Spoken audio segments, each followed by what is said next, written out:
நமச்சிவாய வாழ்க. நடராஜ பெருமானை தரிசித்தோம்.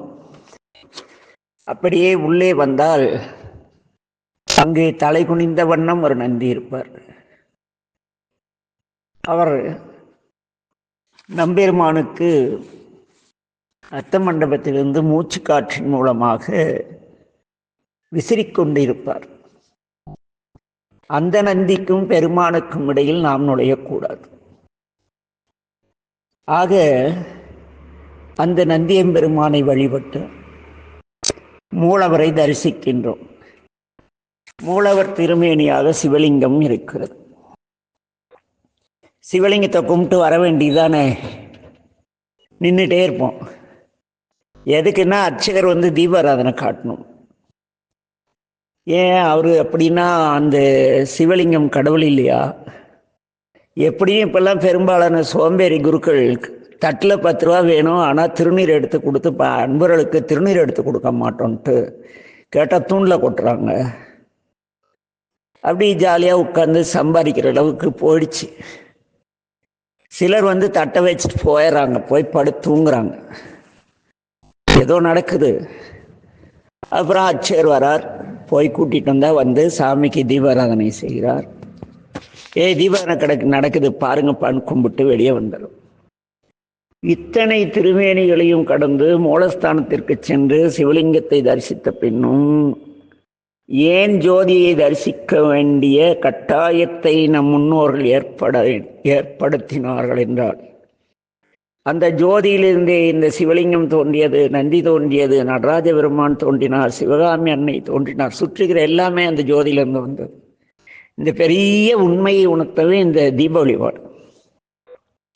நீங்கள் கருப்புசாமியிலேருந்து, மாரியம்மன்லேருந்து, காளியம்மன்லேருந்து, பெரியாட்சியிலேருந்து, அங்காளம்மன், எந்த குலதெய்வக்கம் கோயிலுக்கு போனாலும் தீபானை காட்டின பிறகு அந்த ஒளியை தரிசித்த பிறகு உங்களுக்கு திருநீர் தருவார்கள். ஆக இது சிவ வழிபாடே எல்லா இடங்களிலும் நிறைந்துள்ளது என்பதற்கு சான்று. சரி, எதற்கு இவருக்கு இத்தனை திருமேனிகள்? ஒரு கேள்வி வேணுமில்ல. என்ன, நேராக சிவனை மட்டும் வச்சுட்டு போக வேண்டியதானே? ஏன் அந்த நர்தன கணபதி, தட்சிணாமூர்த்தி, அப்புறமேட்டு அந்த பக்கம் மகாவிஷ்ணு அல்லது அண்ணாமலையார், அப்படியே பிரம்மா, இதெல்லாம் ஏன் வைத்தார்கள்? சற்று சிந்தனைக்கு எடுத்ததுண்டா நாம்? இங்கே ஒரு மிக சிறப்பான விடை நமக்கு கிடைக்கிறது. சேருமான் ஒரே நேரத்தில் அருவம், அதாவது ஜோதி, அருவுருவம், லிங்க திருமேனி, உருவம் என்ற 3 நிலையிலும் இருந்து அருள் செய்யக்கூடியவர் என்று ஒரு பெரிய தத்துவத்தை இந்த வழிபாடு உணர்த்துகிறது. அந்த அருவ நிலையிலிருந்து ஒன்றில் ஒன்றாக உலக படைப்பிற்காக மற்றவை விரிகின்றன. ஒன்றாய் அரும்பி பலவாய் விரிந்து உலகெங்குமாய் நின்றாள் அப்படிம்பார்.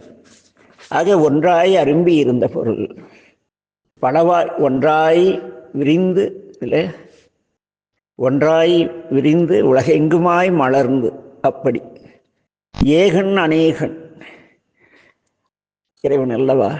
வேறு வேறு உருவமும் வேறு வேறு இயற்கையும் 100 இயல்பினதாக இருக்கின்ற அனைத்து உயிர்களுக்குள்ளும் பெருமான் இருக்கிறார். ஆகவே இந்த பல்வேறு தோற்றங்களும் நமக்கு வழிபாட்டில் இருக்கின்றன. ஆனால் எல்லாவற்றையும் வழிபாடு செய்து சென்று அங்கே ஒளியிலே தரிசிக்கும் பொழுது நம்முடைய சிந்தனை ஒருங்குபடுகிறது, இறைவனோடு ஒடுக்கமடைகிறது. இதிலே நம்முடைய பெருமான் பல்வேறு திருமேனிகளில் இருக்கிறார். நின்ற திருத்தாண்டகத்திலே வரும் பிரமனாகி, மாலாகி, ருத்திரனாகி, மகேசனாகி, சதாசிவமாகிலாம் வரும்.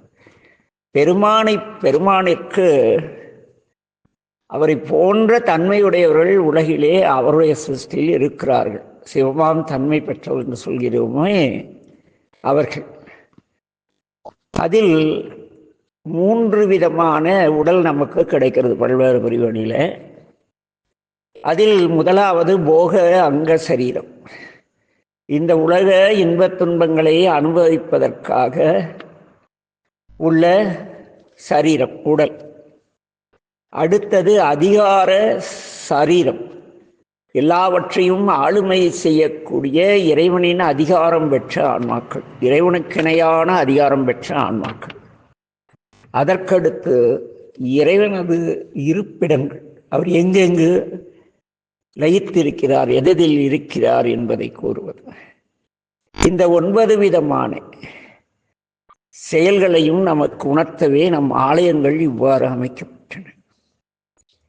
என்ன, சிவாலயங்களில் மட்டுமே பிரம்மன், திருமால், ருத்திரன், மகேஸ்வரன், சதாசிவம் முதலிய 5 திருமேனிகளை காண முடியும். அதேபோல விந்து, நாதம், சக்தி, சிவம் என்று 5ஆக இறைவன் இருக்கின்றான். ஆக இந்த 5 நிலைகளிலும் இறைவன் இருக்கின்றார் என்பதை உணர்த்தவே இத்தனை திருமேனிகள். நேற்று ஒரு அன்பர் அழைத்து பேசினார். ஐயா, பஞ்சலிங்கம் 108 லிங்கங்கள்லாம் மறந்து விட்டீர்கள், நான் திருவாரூரிலிருந்து பேசுகிறேன். திருவாரூர் தியாகராஜ பெருமான் 1008 லிங்கம் கூட வச்சிருப்பார், ஆனால் எங்கள் ஊரில் அப்படி இல்லை. இருந்தாலும் அதையும் சொல்லணும் ஐயா அப்படின்னாரு. அதற்காக இறைவன் நிலம், நீர், தீ, காற்று, ஆகாசம் என்ற 5ஆக இருக்கின்றார் என்பதை உணர்த்த சுற்றுப்பிரகாரத்திலே நம்முடைய நிறுதி விநாயகரை அடுத்து இந்த பஞ்சலிங்கம் என்று சொல்வார்கள்.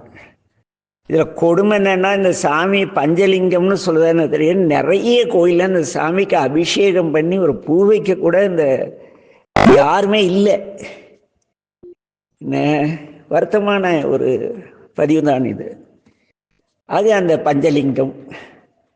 அப்புறம் இறைவனுடைய 108 செயல்பாடுகளை குறிக்க 108 சிவலிங்கம், இறைவனுடைய 1000 திருநாமங்களை குறிக்க 1000 சிவலிங்கங்கள், பேர் 1000 பரவி வானோர் ஏத்தும் பெருமானை என்பார்.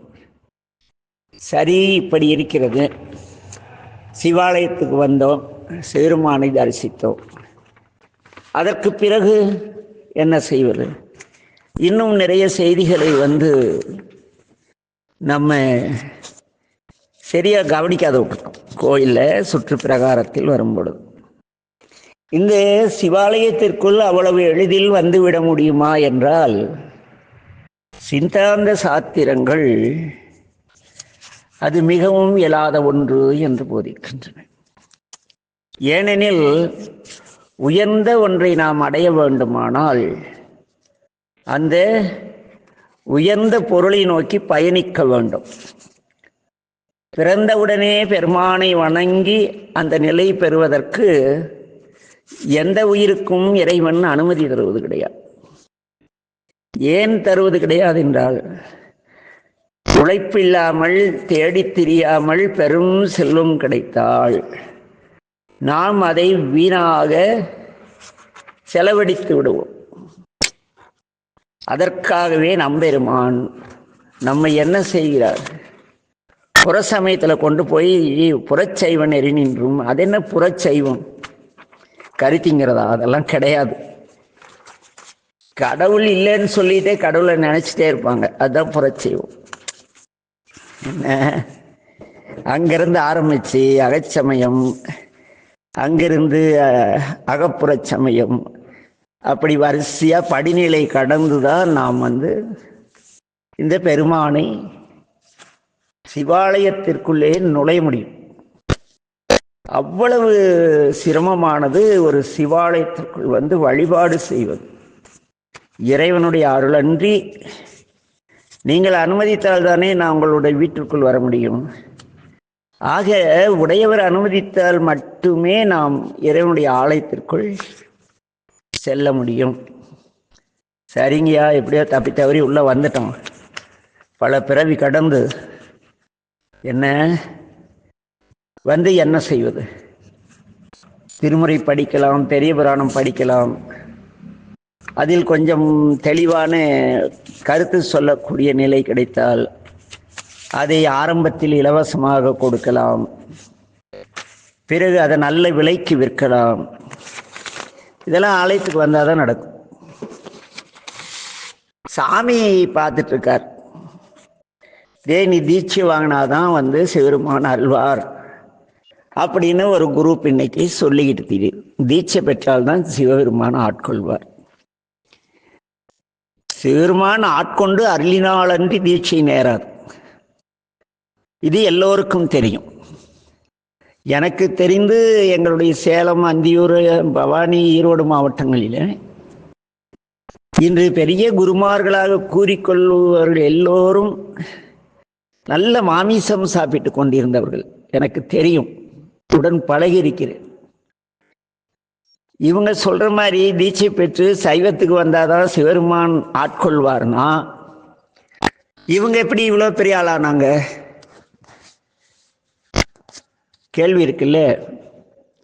வேடமணிந்து வேடத்திற்கேற்றதோ நடிப்பை கொடுக்கும் பொழுது பெரிய ஆளாயிடுவீங்க. ஆனால் அந்த வேடம் அணிவதற்கு முன்பாக நமக்கு ஒரு பெரிய குழப்பம் இருக்கிறது. நம்முடைய கிராமங்களில் எல்லாம் நிறைய தஞ்சை மாவட்டத்திலே சிவாலயங்கள் பாழ்பட்டு போய் கிடக்கின்றன. தஞ்சையில் மட்டுமல்ல, எங்கள் சேலம் மாவட்டத்தில் கிட்டத்தட்ட ஒரு 750 சிவாலயங்கள் பாழ்பட்டு கிடந்து ஒரு 108 ஆலயங்கள் இன்று வழிபாட்டில் கொண்டு வந்திருக்கிறோம். ஏன் இந்த சிவாலயங்கள் பாழ்பட்டு போயின? ஒரு காரணம் வேணும் தெரியுமா? ஏன் யாரும் சிவன் கோயிலுக்கு போறதில்லை? இந்த தீட்சை வாங்கினதான் கோயில் போகணும், நீ கறி திங்கலைன்னாதான் கோயில் போகணும், நோயாளி தானே மருத்துவமனைக்கு போகணும். என்ன பிறவிப்பிணி நீக்கக்கூடிய இறைவனிடத்து பிணியுள்ளவர் சென்றால் தானே பிறவிப்பிணி நீக்குவார். இது யார் கிளை போட்டதுன்னா, இந்த கோயிலில் கோயில் மானிய நிலையம் நிறைய இருக்கும். அது மாதிரி வசதியான குருக்கள் அல்லது சிவாச்சார் யாரோன்னு வச்சிங்களேன், சிவன் கோயிலில் பூஜை பண்ணுற சிலர், அவங்க பலர்லாம் கிடையாது, சிலர். அப்புறம் பார்த்தீங்களா, அந்த ஆலய சொத்தை ஆட்டை போட்ட ஆள் இருக்காங்கல்ல, திருட்டு பசங்க.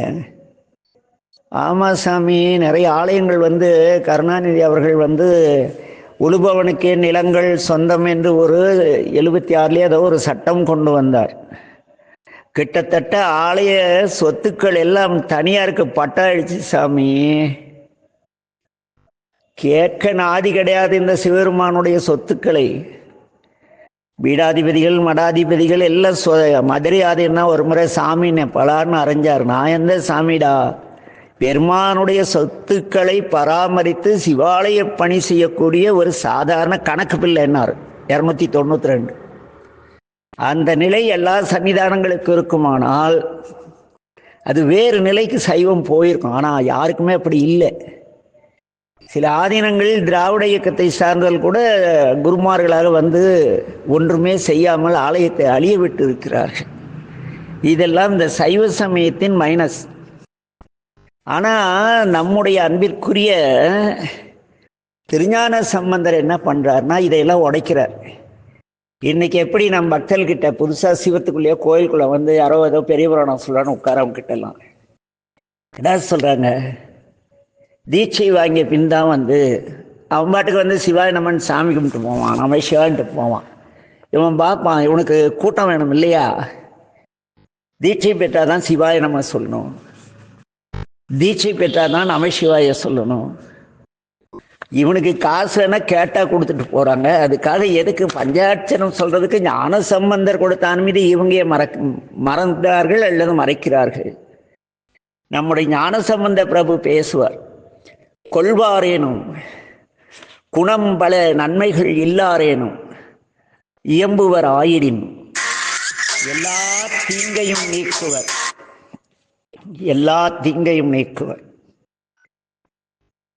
கொள்வாரேனும் குணம்பல நன்மைகள் எல்லாரேனும் இயம்புவர் ஆயிடின் எல்லா தீங்கையும் நீங்குவார் என்பதால் நல்லார் நாமம் நமச்சிவாய்ங்கிறார். நீ கொலை பண்ணி தின்னு பிரச்சனை இல்லை, உனக்கு நல்ல குணமே இல்லை, பரவாயில்ல விடு. ஆனால் நீ என்ன சொல்லு, நமச்சிவாய மந்திரத்தை சொல், உன்னுடைய எல்லா தீங்கும் நீங்கும். இப்படி இந்த திருமுறையை வைத்து, இந்த ஞானசம்பந்த தேவாரத்தை வைத்து, அந்தியூர் கட்டி, பவானி கட்டி, இன்னைக்கு இருக்கிற பெரும்பாலான திருக்கூட்ட அன்பர்லாம் நல்ல மாமிசம் தின்று கொண்டிருந்தவர்கள் எல்லா ஊர்லேயும் இருக்காங்க. நல்ல மாமிசம் சாப்பிட்டவங்களாம் இன்னைக்கு அடியார்களா கோயிலில் போய் பணி செய்கிறாங்க, காசுக்கு, சாமிக்குல. ஆக அவங்க தீங்கெல்லாம் நீங்கி சிறுபானை சொல்லி போகாமல் சம்பாதிக்கிற அளவு வழி காட்டுறாருல, எல்லாரும் அந்த நிலையை அடைஞ்சிட்டு போகிறது என்ன? ஏன் இவர்கள் இந்த தீட்சை பெற்றால் தான் சிவாய் நம்ம சொல்லணும், நமச்சிவார் ஞானசம்பந்தர் கருத்துக்கு புறம்பான கருத்தை கூறுகிறார்கள்? இதை ஏன் யாரும் எடுத்து கூறுவதில்லை? எந்த ஆதீனங்களும் சன்னிதானங்களும் இந்த திருவேடம் தாங்கிகளும். இது பரவாயில்ல. இன்னொன்று சொல்றார் திருநாவுக்கரசடிகள், குளமிலராகினும் குளத்துக்கேற்பதோர் நலமிக கொடுப்பது நமச்சிவாயவே. நீ ஒழுக்கமற்ற கல்குடித்து சாராயம் குடித்து மாமிசம் தின்று எப்படிப்பட்ட குலத்தில் பிறந்திருந்தாலும் சரி, நீ நமச்சிவாய என்று சொல், உன் குலம் தலைக்கும், அவர்கள் எல்லோரும் நலமடைவார்கள், அவர்கள் எல்லாம் அறநெறி வாழ்க்கை வாழ்வார்கள். திருநாவுக்கரசடிகள் பேசியிருக்கார் சாமி. இந்த சைவத்தை விற்கிறவங்களுக்கெல்லாம் அறிவு வேண்டாம் கொஞ்சமாவது. இதை எளிமையா எல்லாரும் சொல்லலாம்ப்பா. ஞான சம்பந்தர் சொல்றேன், எவ்வளோ பேர், எத்தனை பக்தர்கள் அழைத்து வர தைரியமா வருவாங்க. ஏய் சிவமா அழிக்கும் தெய்வம் அப்படின்ட்டான். இந்த சொத்த ஆட்டை போட்டோம்லாம் என்னான்ட்டான், சிவனை கும்பிட்டா ஒழுக்கமா இருக்கணும், இல்லைன்னா அழிச்சிடாரு. ஏன்னா ஒழுக்கமா இருக்கதாண்ட கல்வி பயில்றது. கல்வி எதுக்கு சாமி பயில்றோம்? ஒழுக்க வாழ்க்கை வாழதானே. என்ன சிவனை கும்பிட்டு ஒழுக்கமா இல்லைன்னா எரிச்சிருவார்னா அவர் எதை எரிப்பார்? ஒழுக்கமற்ற தன்மை எரிப்பார், நம்மளை அழிக்க மாட்டார். நமது இடத்துள்ள தீய குணங்களை அழிப்பார், தீய செயல்களை அழிப்பார், இதையெல்லாம் அழிப்பார். சிவன் நம்ம இந்த உடலை, அவர் படைச்ச உடலை அவரே அழிப்பாரா என்ன? சொக்கரை தூக்கி போட்டு மிதிப்பாரா என்ன? அப்படியெல்லாம் கிடையாது. பாருங்க, சைவம் என்று எந்த அவல நிலையில் சென்று கொண்டிருக்கிறது. இதையெல்லாம் மாற்றணும் ஒரு அமைப்பு உண்டாச்சு. கடைசியில் இந்த குப்பைங்களோடய நீ போய் சேர்ந்துருச்சு. எந்த குப்பைங்க? இந்த விற்கிற குப்பைங்க கூட. இதெல்லாம் மக்களுக்கு செல்ல வேண்டும். நாவுக்கரசடிகள் சொல்லியிருக்கிறார், கொலை புரிந்தாலும் பரவாயில்லை, நல்ல குணம் இல்லை என்றாலும் பரவாயில்லை, உங்களுக்கு நன்மையே செய்ய தெரியாது, திருடுவேன் லஞ்சம் வாங்கினதுனாலும் சரி, நமச்சிவாயன்னு சொல்லடா, இந்த குற்றமெல்லாம் நீங்கி நல்லவராயிடுவீங்க அப்படின்னு ஞானசம்பந்த பிள்ளை பேசுகிறது சாமி. அதுக்கு மேல போய் நம்முடைய திருநாவுக்கரசில் பேசுகிற, நீ ஒழுக்கமற்ற குடும்பத்தில் பிறந்திருந்தாலும் உன்னுடைய குலம் ஒழுக்க வாழ்க்கைக்கு வந்துவிடும், நமச்சிவாய் என்று சொல்லி என்றார். இதையெல்லாம் எத்தனை பேருக்கு எடுத்து சொல்கிறோம் நாம். ஆக ஆலயத்திற்கு சென்றால் நமச்சிவாய சொல்ல வேண்டும், சிவாய நம சொல்ல வேண்டும். நான் அதுக்கு பொருள் அப்புறம் பார்ப்போம். அதுக்கு அடுத்து மேலே போய் திருமந்திரம் ஒரு பாடல் சொல்லுது, சிவசிவ எண்கள தீவினையாளர்.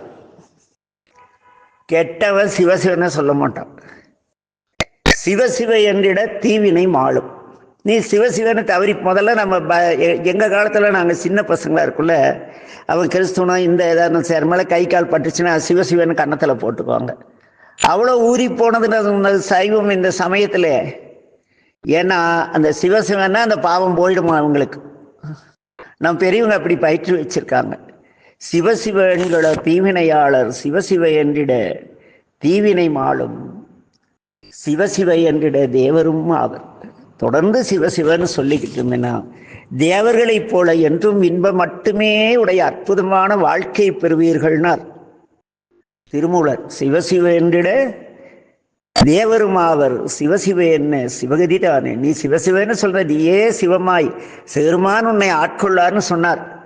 தீட்சை வாங்கிட்டு சிவசிவ சொல்லுன்னு சொல்லவே இல்லை சாமி. திருமூலரோ ஞானசம்பந்தரோ நாவுக்கரசடிகளோ. இதெல்லாம் எப்படி இடைப்பகுந்ததா ஆண்டவனுக்கு தான் வெளிச்சம்.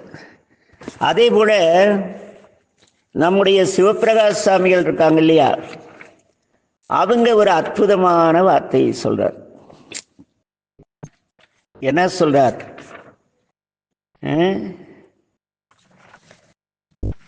முந்தையோர் சொல்மொழிந்து சிவனனை ஏசினாலும், அந்த சிவன் கிடக்கிறாய் அவர் வீணா போனாலும் அப்படின்னு அவரை திட்டுனா கூட சாமி என்ன பண்ணுவாராம், நம்மளை நினைச்சிட்டான்னு அருள் செய்வாராம். குற்றம் இது அந்த ஆன்மாவின் சுபாவம் நம்மை திட்டுவது, அது திட்டுது என்ன. அதனால என்ன பண்ணணும், அருள்வோம் அப்படின்னு சாமி அருள்வாராம். நம்ம சிவநாம மகிமையில் சிவபிரகாச சாமிகள் பேசுகிறார். ஆக நாம் ஆலயத்திற்கு சென்று இறைவனை வழிபட்டு வெளிப்பிரகாரத்திலே வந்து கொடிமரத்தருகிலே அமர்ந்து சிவாய நம அல்லது நம சிவாய அல்லது சிவசிவ ஏதோ ஒன்றை முடிந்தவரை ஒரு 18 முறையாவது ஜபித்து இறையருள் பெறுவோம் என்று கூறி மீண்டும் அடுத்த பதிவிலே சந்திப்போம். எல்லோருக்கும் திருவருள் உண்டாகட்டும். நமச்சிவாய வாழ்க. எல்லா உயிர்களும் இன்புற்று வாழ்க. திருச்சிற்றம்பலம்.